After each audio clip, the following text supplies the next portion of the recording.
యాదగిరిగుట్ట లక్ష్మీ నరసింహస్వామి అనుబంధం ఆలయమైన పాతగుట్ట లక్ష్మీ నరసింహస్వామి ఆలయంలో వార్షిక బ్రహ్మోత్సవాలు వైభవంగా ప్రారంభమయ్యాయి.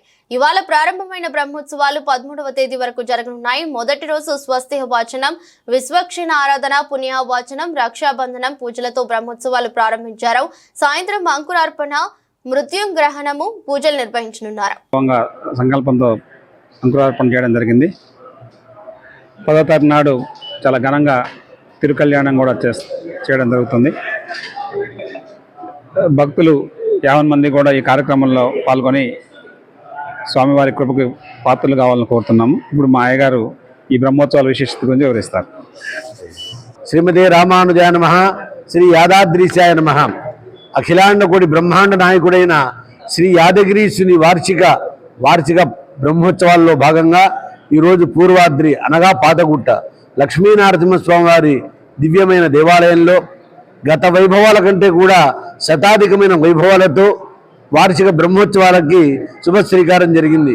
ప్రభాతంలో స్వామివారికి నిత్యాభిషేకాలు అర్చనలు జరిగిన తర్వాత స్వామివారికి ఆస్థానం చేసి విశ్వక్సేన పూజ, పుణ్యాహవాచనము, రక్షాబంధనం అనేటువంటి వైదుష్య కార్యక్రమాలను చేయడం జరిగింది.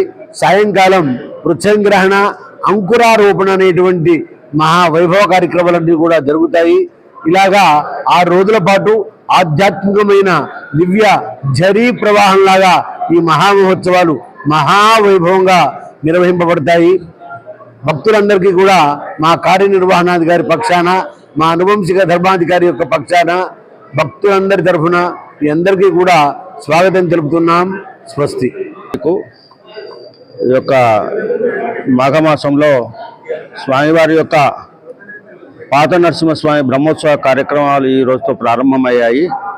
ఈరోజు 10 గంటలకు ఈ యొక్క స్వామివారి యొక్క విశ్వక్సేన పూజ, పుణ్యావచనంతో ప్రారంభమయ్యి వరుసగా ఎదుర్కోళ్ళు, కళ్యాణము, అదేవిధంగా రథోత్సవము, శ్రీ చక్రతీర్థము ఇవన్నీ కూడా 7వ తారీఖు నుంచి 12వ తారీఖు కూడా వరుసగా అవుతాయి. మరి ఈ యొక్క కార్యక్రమాల్లో, ఈ బ్రహ్మోత్సవ కార్యక్రమాల్లో ఏ ఒక్కరోజు వచ్చినా కానీ ముక్కోటి దేవతల యొక్క దర్శనం జరుగుతుందని చెప్పి ప్రామాణికం ఉంది. కాబట్టి భక్తులందరూ కూడా ఈ యొక్క బ్రహ్మోత్సవ కార్యక్రమాల్లో విచ్చేసి స్వామివారి ఆశీర్వచనం పొందగలని చెప్పి కోరుతున్నాం.